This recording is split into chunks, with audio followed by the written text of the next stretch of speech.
Hello there, faithful listener. You've tuned in to Season 7 of the Bible Explained podcast. So make sure to grab your cup of coffee, because today we are going to be discussing the book of 1 Samuel. Howdy and good morning, friends and faithful listeners. This is Jen with the Bible Explained podcast.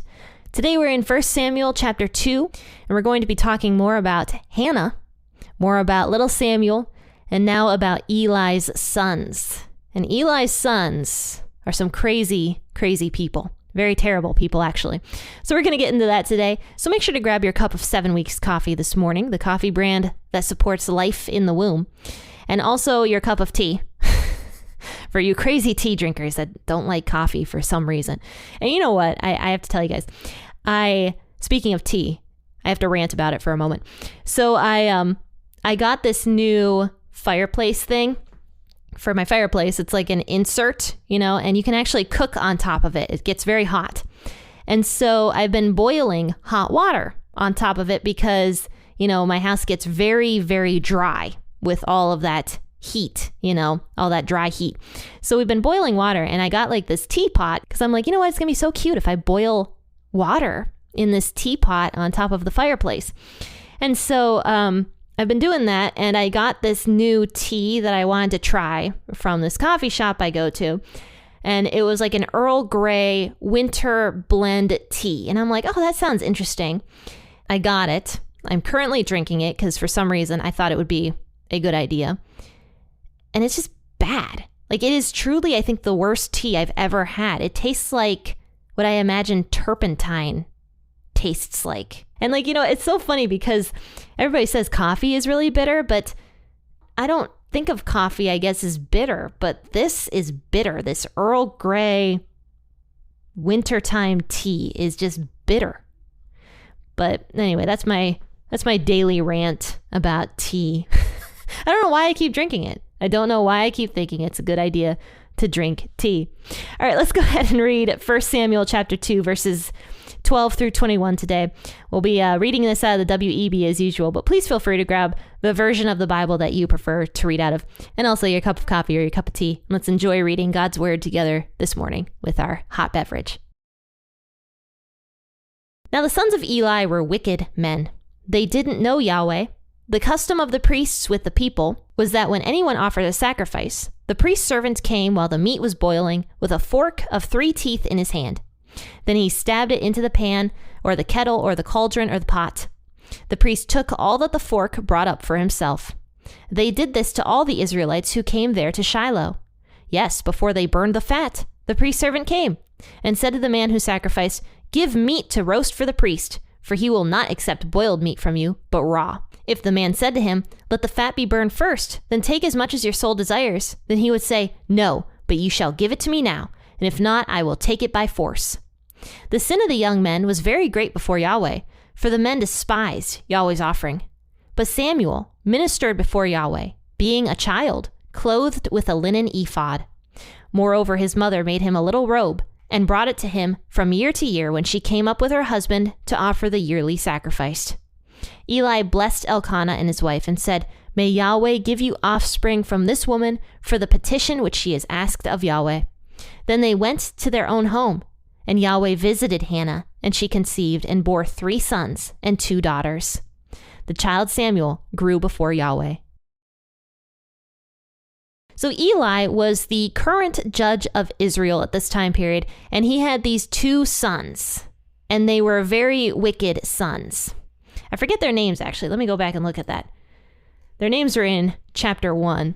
Okay, their names were Hophni and Phineas. And these guys were not good guys. They did all sorts of terrible things from verses 12 through 15. So here's what it says they did. They actually would go to the temple at Shiloh, the main temple, right? And what they would do is when the people brought their sacrifices to God, the priest's servant would go in with this 3-pronged fork, okay, like this big giant fork. And before the meat was even done boiling, the priest's servant would go into the pot and bring out whatever the fork would catch with the meat. and then give it to Hophni and Phineas. And there's a few reasons why this is a terrible, terrible thing. The first being that God already was giving a really hefty portion to the priests. God would actually give them, I think, the shoulder of the meat. And God didn't have to do this because all of these sacrifices belong to God, right? Because the people were bringing these sacrifices to God. And a lot of times it was like peace offering sacrifices. These were gifts from the people to God. And not only now are Hophni and Phineas stealing from God, they're also stealing in a way from these people who are bringing their sacrifices specifically to God at the temple in Shiloh, when God had already ordained a certain amount of meat to go to the priests. And that would have been a lot of meat. But because Hophni and Phineas were very greedy and wanted all the meat they could get, not just to eat it, but I'm sure to sell it or to give it away as gifts or whatever else they wanted to do with it, you know, they were greedy, and obviously this was an extremely terrible thing to do. So the servant would come by with his 3-pronged fork, kind of reminds me of like Satan's pitchfork, and take whatever meat was brought up out of the pot. I do find it interesting in verse 12. It says, the sons of Eli were wicked men. They didn't know Yahweh. And isn't that terrible that these 2 priests didn't know Yahweh? They didn't care about Yahweh. They didn't want to know Yahweh. And yet they were supposedly serving Yahweh. And so that is, I think, a very dangerous thing that can happen in our churches and does happen.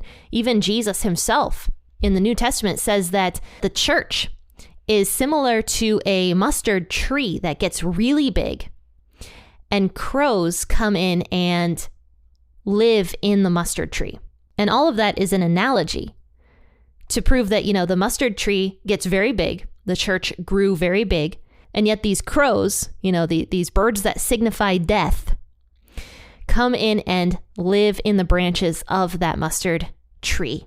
Plus, on top of that, there are verses that say that there's going to be a lot of wolves in sheep's clothing. So they blend in with the sheep. They're pretending to be sheep, and yet there are wolves wearing sheep's clothing so that they can like take the sheep's clothes off and devour the sheep.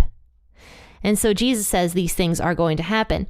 And it did happen. Like even in the Old Testament, as you can see here, Hophni and Phineas were terrible human beings who were stealing from people, who were stealing from God, who were despising the offerings of God, and who were greedy men and greedy individuals. And they did all sorts of just terrible, terrible things. And it also mentions later on that Hophni and Phineas would just sleep with all of these different women who came to the temple, almost like prostitution in a way. So not only were they stealing offerings from God, but they were corrupting the temple with sexual immorality and all sorts of other terrible things. I'm sure they were drunkards. I'm sure they did whatever they wanted to do. And unfortunately, Eli, their dad and the judge of Israel, didn't judge his own sons. He didn't really do much of anything to be like, you got to stop. What are you doing? He really didn't do much. We'll talk about that later, though. But anyway, these 2 men, Hophni and Phineas, they didn't know Yahweh, is what it says in verse 12. And they would despise God's offerings. They would do whatever they wanted to do. They'd take the meat while it was still raw. And so here's what it says in verse 15, another thing they would do. Before they even burned the fat, the priest servants would come and tell the man who sacrificed, give meat to roast for the priest, for he will not accept boiled meat from you, but raw. And the man would be like, no, I want my sacrifice to at least have the fat burned off of it, because that was actually the big thing, was the fat belonged to God. Because the fat back in these days was like the good, like the really, really good portion of the meat. And so everything good went to God. That was kind of the idea. So the fat would get burned completely. The priest wasn't allowed to have the fat. And yet Hophni and Phineas would go up to the man who was like offering the sacrifice and would be like, okay, give me the fat off of that animal. And if the man was like, no, you can't have the fat, it actually says that the priest's servants were supposed to get violent with that man and do whatever they could to get the fat of that animal. And this was probably so, honestly, that Hophni and Phineas could sell that meat and gain money from it because, like I said, the fat portion of the meat was a really good portion. And I can imagine that this made people not want to go to the temple. So you can see how many layers of terrible this really is. Because I know if I was being treated that way by somebody who claimed to be serving God, I certainly wouldn't want to go to that temple or that church or anything else like that. And that's why we have to be very, very careful who we allow in our churches, especially leaders in our churches. We have to be extremely, extremely careful, because if our leaders are bad in our churches, that can cause unbelievers to A, look down on the church, but B, it can also cause people to leave the church, because church hurt is terrible. And anybody who experiences church hurt, which I have in my lifetime, anybody who experiences it knows how terrible it really is, because it's like a different kind of hurt. It's a spiritual kind of hurt. And that's very hard to recover from, a spiritual hurt. So we have to be extremely careful who we allow to be leading in ministries in our churches. And the best way to do that, obviously, is to pray that God gives us good leaders in our churches. And secondly, to make sure that you attend a church that has a healthy elders board, that has a healthy checks and balances system, and a church also where you can go up to the pastor and talk to him and even question him about certain things, and he's not going to try to kick you out of the church. But anyway, moving forward, Eli's sons were terrible. But Samuel, little Samuel, was not so terrible. He was a young child still to this day, but yet he served God better than two adult men, Hophni and Phineas. So Samuel, who wasn't a priest, was serving God even better than the priests at this time period.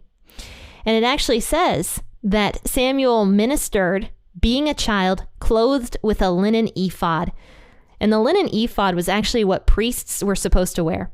And yet this little child is showing his dedication to God by wearing what priests would wear and by serving God better than these grown men.